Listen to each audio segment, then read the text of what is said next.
If there is one player Vic Fangio is going to turn around, it's going to be in that linebacker core. With Devin White turning his career around, being in a new play setting, and really bringing his career back to what it was. We're going to be talking about that whole entire position, plus Devin White. Secondly, I want to talk about the early bye week for the Philadelphia Eagles on the schedule. How does Kellen Moore, how does Vic Fangio keep these guys fresh throughout the year? And, how do you deal with a schedule like that? And then third, Saquon Barkley gets saved from the biggest disaster when it comes to the New York Giants for this reason. And we're going to talk about it. Let's get into it. Because I've seen enough horror movies to know any weirdo wearing a mask is never friendly.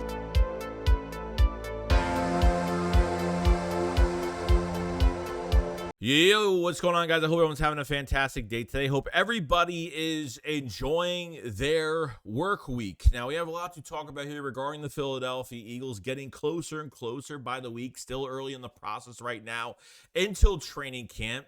But I think the number one thing that we're really excited about is one of the biggest competitions to this defense, and that's going to be the linebacker core. Okay. There is no doubt in my mind that Devin White will be the best linebacker on this team, okay? Has he lived up to the 4th, 5th overall pick? In some years, yes. Some years, not so, okay? So really last year, Devin White got an injury, and he missed, I think he got injured during the Eagles game early, week 2, week 3, whatever it was, and then kind of got benched the rest of the year, kind of was dealing with the same injury, I guess, and I guess just wasn't 100%. And really before last year, you want to talk about the last 2 years before last year, he played unbelievably well, especially when, Tom Brady went to Tampa and that defense in the playoffs, like what Devin White did in those playoffs were just amazing, just fantastic. Okay. The last couple years in Tampa, he wanted to trade out. He wanted to leave the team. And then he apologized for it because all the rumors were coming out. And then finally, this is what Devin White has just needed. And sometimes, and I get it. Like, at the end of the day, he's in his prime at 26, 27. I think 26 years old right now. And they want to keep, Levante David. And he's like 33. And, he's just played more consistent, more better. And, Devin White hasn't really lived up consistently to the 4th, 5th overall pick. All right. In Fangio's defense, where Devin White isn't going to be probably the best guy in coverage, he knows how to get after the quarterback. I think athletically, finesse and what he could do, I feel like he is the best linebacker we have. Like an actual linebacker, I think the best linebacker is Devin White on this squad. A lot of uncertainties with this linebacker core. Okay. And I understand you're adding more pieces to it. All right. And, with some of the other guys that you're going to get, Zach Bond seems like a highlighted favorite for Vic Fangio when he mentioned him first at the press conference. Okay. Even getting Orden Burks, a guy, a veteran backup, type guy that's had a lot of starting experience is a nice guy to have as well. But obviously Nakobe Dean has a mountain to climb in front of him because the Eagles needed to add some guys to this roster. Last year when, Nakobe Dean gets hurt in the offseason, he's put on IR twice, and, you have Zach Cunningham was on the team. He was the best linebacker out of a bad group that we had. Nakobe Dean just couldn't stay healthy, and hopefully this changes this year. I'm hoping. So I think there's a lot of bright spots, Jeremiah Trotter Jr. on the team now. And, do I believe in Jeremiah Trotter Jr.? Yes. Am I rooting for him? Yes. But, will he make the team? I think he will. But we just need to see more. And, these practices, this offseason program, if these practices are going to be more demanding and they're going to be a little bit tougher, and I want to see, and Vic Fangio as a hard-nosed type of coach, I think is going to put these guys in line. I think this linebacker core is going to change by the day. The only problem you have as a linebacker core going into this year, if it is successful, you only have 2 linebackers that are on a multi-year contract. That's Nakobe Dean and Jeremiah Trotter Jr. So Devin White's a free agent, Burke's a free agent, Bond a free agent. A lot of these 1-year deals because the Eagles don't put much draft stock money into this position. Yeah, Devin White's getting paid 7.5, or at least it adds up in incentives of 7.5, but theoretically, no one's getting paid jack shit in this linebacker core. That's why defensively, this is one of my favorite positions. As much as we will get excited for Quinion Mitchell and Cooper DeJean, and we're getting excited about a lot of other guys in this defensive line as well, I think this here is the number one, because I think it's not only a big need for the future, but I'm hoping to God that there is a big re-sign candidate from this group. That's what I'm kind of hoping out of this whole entire thing with the linebackers. Okay. I think we have to give it time, because I don't really see a lot of Eagle fans talking about this linebacker core that, they looked at Devin White and just said he's washed. I'm just like, dude, he's 26. He's still young. He's ready to go. And obviously some players just need new backgrounds. They just need to go to a new place and kind of reinvent themselves as a player. And I think Devin White can do that here. Okay. I'm not just saying this to hype him up. I'm saying I actually believe that Devin White is going to be the player he should be. And he can go after the quarterback. He's athletically gifted to get around blocks, get after the quarterback, get pressure, be disruptive. We talk about who is the Van Ginkel of the linebackers. You know what I mean? Because, Van Ginkel wasn't really anybody until, Vic Fangio showed up his last year of his deal, and he just, boom.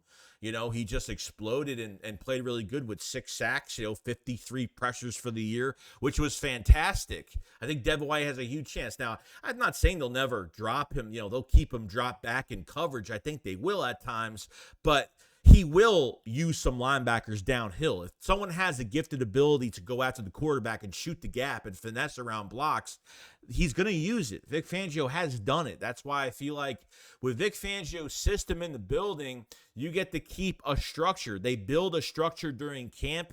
They build that mentality during camp. And Vic Fangio does a good job on keeping some of his guys in line. And, we know all the rumors about some of the Miami players that were maybe partying too hard in Miami and not listening to the defensive coordinator. And I think Fangio is a good fit here for this linebacker core. And, we could find out a lot of things we never knew we had, because should we add another linebacker to the group? Sure. I have no issue. There's a lot of Eagle fans say, let's trade for another linebacker. Let's try to sign another one. They possibly could do that. But I feel like as of right now, this is a wait and see approach where, go through your offseason program, see what you have. And obviously these coaches have meetings all week and every week.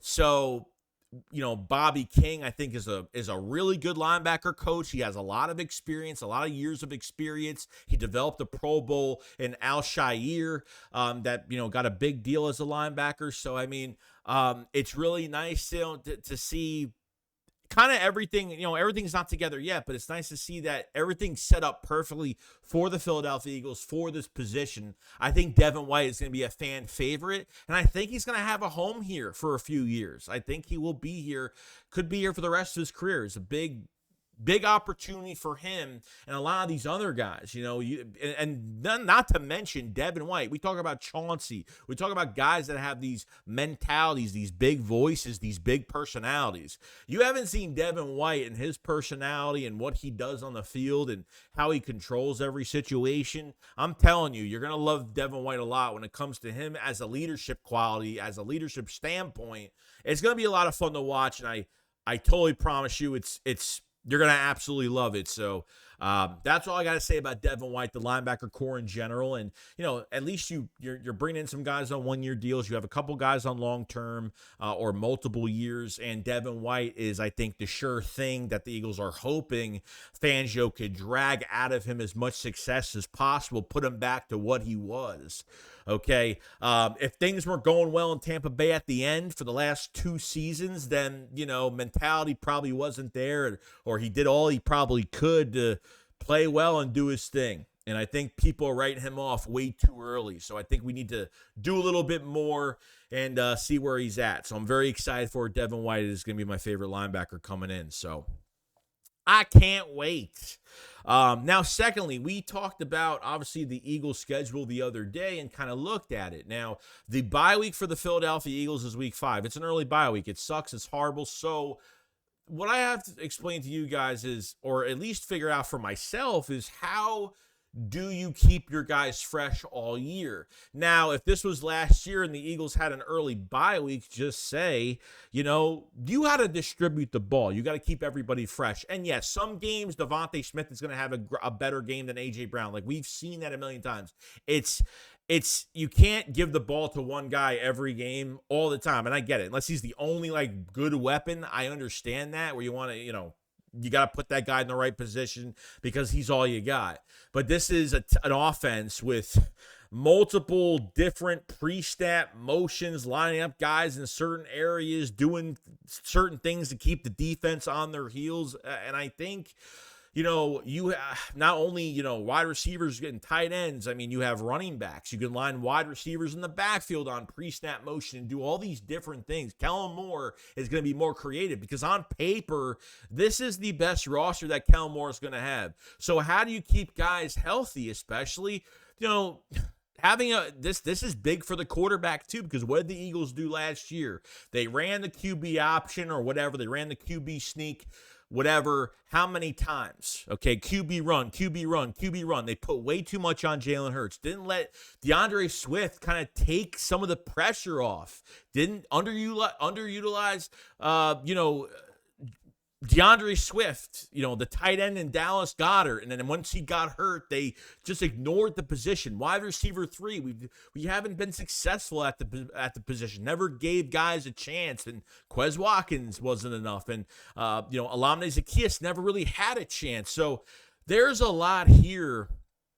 Distribution of the football, running the football, using running backs in the passing game. Don't put it on Jalen Hurts' shoulders, because that's how he got hurt last year. We used Jalen Hurts so much, especially on these QB runs. He got hit so many times early in the season. And, it doesn't matter how good your offensive line is. If you're just having Jalen Hurts run with the football in his hands, he's going to get hit. Okay, 9 times out of 10, he's getting hit, and he's, then later on, he had to try to slide with the ball in his hands, because, we can't afford him to take hits that early in the season. He ended up having a knee issue, and then that big dimension of your offense is gone.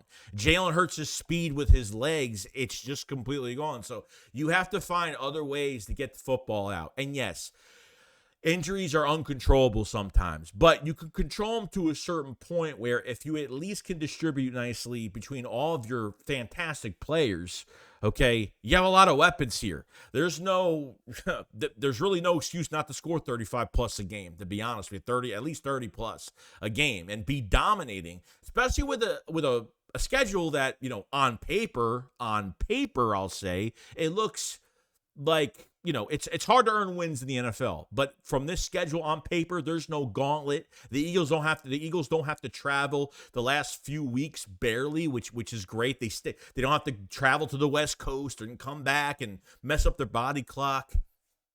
So there's some good things, between week 11 to week 12, from a Thursday night to a Sunday night game, they have a little mini bye. They can rest some guys for a few days. So that's pretty cool there. But to deal with an early bye like that, that's what you have to do. Now, sometimes because of certain matchups every single week, you can't control the fact that what if Devontae Smith is open every single play? Then you got to throw to him. I mean, you got to win the game and you got to give him the ball. It is what it is. It's just, you can't just stray away from a guy having a big game because of, you don't want a guy to get injured.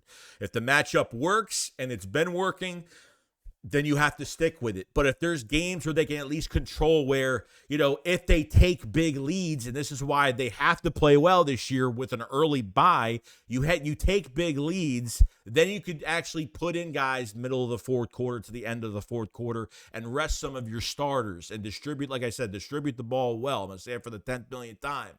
So if the Eagles had no, one great weapon and a good quarterback and nothing else, then this would be very hard to do when you have an early bye week. Unfortunately, you get these early byes, when you have an easy schedule, you have an early bye. Okay. And when you have a harder schedule, because you played really well last year, you have a more balanced bye week. Okay.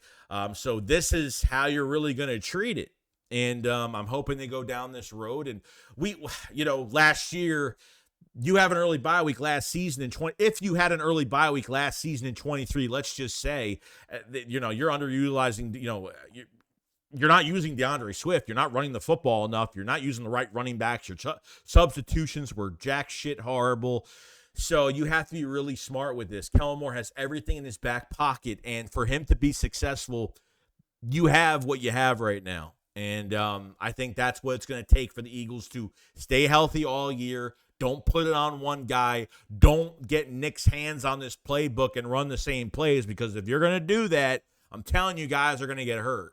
Unnecessarily, they're going to get hurt, and it's going to be a big problem. So that's what I got to say about the early bye week and how it affects the Eagles. And because the Eagles having so many weapons, how do you at least, there's only certain controlling factors, but how do you at least can control 45% of guys getting injured and staying fresh all year and their bodies not being a complete mess at the end of the year?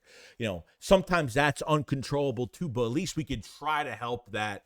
And I think having a schedule like this is definitely very helpful here. So very excited for it. And we're going to see what Kellen Moore's got in his back pocket. We'll find out. Now, lastly, I want to talk about Saquon Barkley, because we just saved him from going through hell in New York with the Giants, because after what I just seen yesterday, and I was out all day, I didn't even see this until like late at night, the New York Giants new jerseys, holy shit, what am I looking at? I mean, yikes. Yo, I'm telling you, like even the player all the way to the right, I mean, it looks like they got like Michigan Wolverine helmets in different colors. I mean, even like looking at Daniel Jones hold the ball in his hands with that splash of red on the helmet, it looks like a toddler just painted on the helmet and just said, we'll just keep it that way. It looks horrible. The gold pants, what? I mean, yikes. I mean, I can't tell. It's so bad. I mean, it makes the Steelers jailbreak uniforms look a lot better with those golden pants. At least I don't know, maybe the color scheme just looks better. I don't know. But this, I think, just topped it. And Saquon Barkley doesn't have to wear this dumb shit at all. So that's where I'm at. I saw this. I thought it was a joke. This is actually true, which is, it's the 100th anniversary, but God damn, dude. I mean, God, the Eagles do anything like this, if they make this an actual jersey to wear every year, I don't know. We'll put out a petition to get rid of them, but thank God we're smarter than that. But just wanted to put that out there for that jersey, because that, let me know in the comment section below what you guys think of it. And if you guys haven't checked out the Philly Shakedown merchandise as well for the podcast, definitely check it out. We have the Howie Roseman Big Pimpin' shirt that is, very popular right now, actually. And I just bought a couple myself, and can't wait to be repping Big Pimpin' Howie Roseman. My pimp hand is strong, in quotations. And check out the Cooper DeJean, the Flying Frenchman t-shirt. The Axeman 2 merch is out. We're going to have a lot more merch coming out in the coming days, and a big release of merch before the season starts on a big release in one day. So we have a lot of surprises for you guys. We're very excited. Shout out to our artist at the Digital Print House. Fantastic work. And check out some of your merch. It'll be in the link in the description below. And other than that, guys, that's pretty much it. If you guys enjoyed the video, please make sure to like the video and subscribe to the channel for more Eagles news every single day. So kind of going over a few things. The linebacker core, Devin White, I think is going to come into his own, and Fangio is going to mold him and bring him back to what he was. Talk about the schedule in the early bye week, how the Eagles kind of persist on, keeping guys fresh throughout the year and having that youth movement of guys and staying healthy and stuff like that. So, we have to put points on the board. I talk about the offense a lot more because we have to put points on the board for things to be, for us to be successful, but, we'll see what happens. And, you guys enjoy the rest of your day, and I will see you guys on the next one. Shakes, what up? Fall side. Peace out, guys. Peace.